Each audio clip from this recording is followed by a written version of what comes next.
parenting with a covert narcissist when you can't live.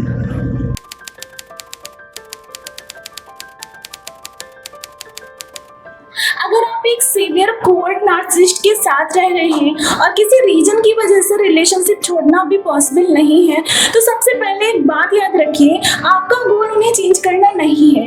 Narcissist तभी change होता है जब वो खुद से प्रॉब्लम को एक्सेप्ट करे, जो बहुत ही रेयर होता है। आपका असली गोल है अपनी मेंटल पीस और अपने बच्चे की इमोशनल सेफ्टी को प्रोटेक्ट करना। सबसे पहली बाउंड्री, हर बात पर एक्सप्लेन मत करिए। कोवर्ट नार्सिसिस्ट बार बार पूछेगा, तुमने ऐसा क्यों किया, तुम मुझे इग्नोर क्यों कर रही हो, तुम्हारी प्रॉब्लम क्या है। वो आंसर नहीं, रिएक्शन चाहता है। आप सिंपली कहिए, मैंने अपना डिसीजन बता दिया।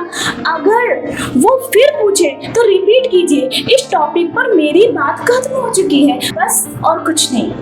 दूसरी बाउंड्री है, सिर्फ चाइल्ड रिलेटेड बात कीजिए। अगर वो कहे तुम कभी अच्छी वाइफ नहीं थी तो जवाब मत दीजिए, बस कहिए अगर स्कूल हेल्थ या बच्चे की रूटीन के बारे में बात करनी है तो मैं सुन रही हूँ, बाकी डिस्कशन में कंटिन्यू नहीं कर सकती।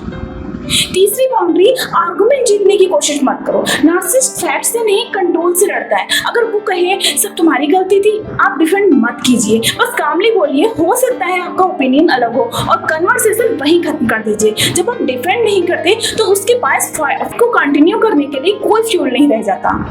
चौथा रूल, चाइल्ड को कभी मैसेंजर मत बनाइए। गलत एग्जाम्पल है पापा को बोल देना फीस भर दें। सही एग्जाम्पल है आप डायरेक्टली पेरेंट को मैसेज भेजिए, स्कूल की फीस की लास्ट डेट फ्राइडे है। बच्चा कभी भी अडल्ट्स के कॉन्फ्लिक्ट्स का मीडियम नहीं बनना चाहिए।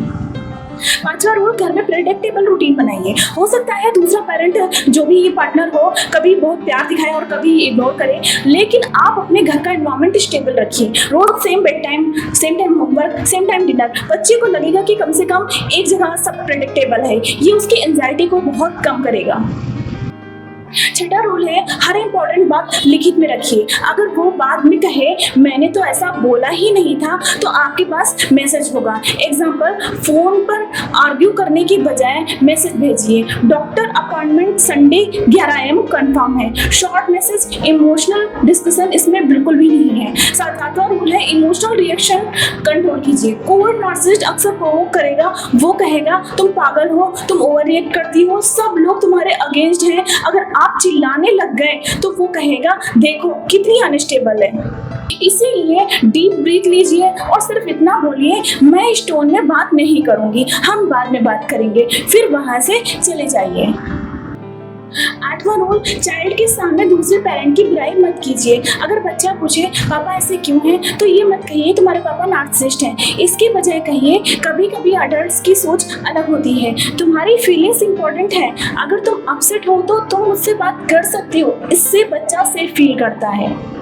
नार्सिसिस्ट अक्सर टेस्ट करता है, अगर वो रोज रात 11 बजे अननेसेसरी आर्गुमेंट स्टार्ट करें तो हर बार सेम जवाब दीजिए, मैं इस वक्त डिस्कशन नहीं करूंगी, अगर बच्चे के बारे में जरूरी बात होगी तो कल बात करेंगे। कंसिस्टेंसी ही बाउंड्री को स्ट्रॉन्ग बनाती है। 10वां और सबसे इम्पोर्टेंट रूल, अपना सपोर्ट सिस्टम बनाइए।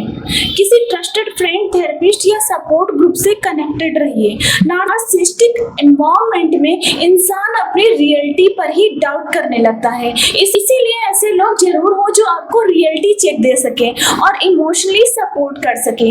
और एक बात हमेशा याद रखिए, बाउंड्री का मतलब दूसरे इंसान को कंट्रोल करना नहीं होता। बाउंड्री का मतलब होता है अगर आप ऐसा करेंगे तो मैं क्या करूंगा। एग्जाम्पल, अगर आप चिल्लाएंगे तो मैं रूम से बाहर चला जाऊंगा, या अगर डिस्कशन एब्यूजिव होगा तो मैं कन्वर्सेशन एंड कर दूंगी। ये पनिशमेंट नहीं है, ये सेल्फ रिस्पेक्ट है। अगर emotional abuse, physical violence, child abuse, financial imprisonment या सीरियस सेफ्टी रिस्क में बदल रहा हो तो सिर्फ बाउंड्रीज काफी नहीं होती। ऐसे केसेस में legal advice, domestic violence support services और मेंटल हेल्थ प्रोफेशनल की हेल्प लेना बहुत जरूरी है। याद रखिए, आप नार्सिसिस्ट को कंट्रोल नहीं कर सकते, लेकिन आप अपने रिएक्शन, अपनी बाउंड्रीज और अपने बच्चे के लिए एक इमोशनली सेफ एनवायरनमेंट जरूर क्रिएट कर सकते हैं, और वही असली विक्ट्री है। आई होप आपको ये वीडियो पसंद आया होगा। ऐसी ही और वीडियो के लिए प्लीज हमारे चैनल को लाइक करें, सब्सक्राइब करें और शेयर करें। Thank you.